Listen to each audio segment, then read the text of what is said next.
Alright, let's dive into something that's been making waves in the music world lately: BTS boycotting the Grammys. But this isn't just about a group skipping an awards show. It's about a much bigger conversation around representation, categorization, and the global music industry. So, let's break it down. First off, what's the hook here? BTS, arguably the biggest pop act in East Asia, has decided to withdraw from the 2027 Grammy Awards. Why? Because the Recording Academy introduced a new category, Best Asian Pop Music Performance. On the surface, it might seem like a step toward inclusivity, right? But BTS's response on Instagram is where things get really interesting.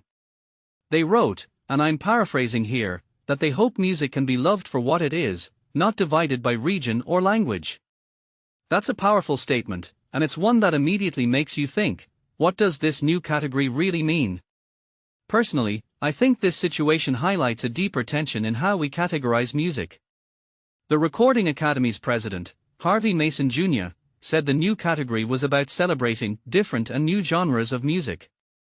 But here's the thing: Asian pop isn't new. It's been a global force for decades, with massive revenues and audiences. So, why frame it as new? It feels like a missed opportunity to acknowledge the history and impact of Asian pop, and instead, it comes across as almost tokenistic. What many people don't realize is that this kind of categorization can sometimes feel like a backhanded compliment, like, we see you, but only in this specific box. Now, let's talk about why BTS's boycott matters. BTS has been breaking barriers for years, especially in the US market. They were the first K-pop act to be nominated for a Grammy in 2021, and their success has paved the way for other Asian artists. But this new category raises a question: are we actually moving toward inclusivity, or are we just creating a separate lane for Asian artists? From my perspective, the concern here is that this category could end up limiting their chances in their Big Four categories, the ones like Album of the Year or Song of the Year. It's like, you can compete, but only here. And that's a problem because it undermines the idea that music should be judged on its merit, not its origin. What makes this really interesting is the timing.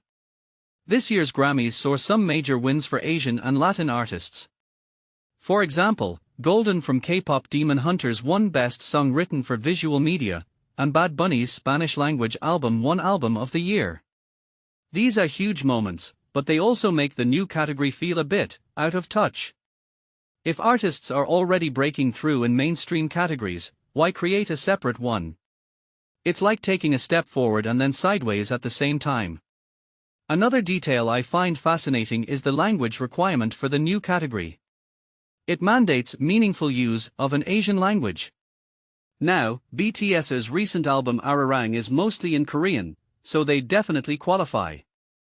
But what about artists who blend languages? Or those who choose to sing in English to reach a global audience? It's a tricky line to draw, and it raises a deeper question: are we celebrating diversity, or are we policing it? If you take a step back and think about it, this whole situation is a reflection of a bigger trend in the music industry. As global music continues to dominate, awards shows are struggling to keep up. They want to appear inclusive, but the execution often falls short. In my opinion, the solution isn't to create more categories, it's to rethink how we evaluate music altogether. Why can't an Asian pop song compete for Song of the Year? Why does it need its own box? This raises a broader perspective too. Music has always been a universal language, but the industry keeps trying to label it, categorize it, and compartmentalize it. And while I get that awards shows need structure, it shouldn't come at the expense of artists' freedom to be recognized beyond their region or language. What this really suggests is that we still have a long way to go in how we talk about and celebrate global music. So, where does this leave us? BTS's boycott isn't just a statement, it's a challenge to the industry to do better. It's a reminder that inclusivity isn't about adding more categories, it's about tearing down the barriers that keep artists from being seen as equals. Personally, I think this is a moment for the Recording Academy to listen, reflect, and maybe even reconsider their approach.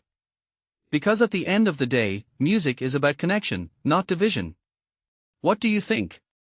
Is the new Asian pop category a step forward or a misstep? Let me know in the comments. And if you take anything away from this, I hope it's this: music is bigger than labels. Let's keep pushing for a world where it's celebrated for what it is, not where it comes from.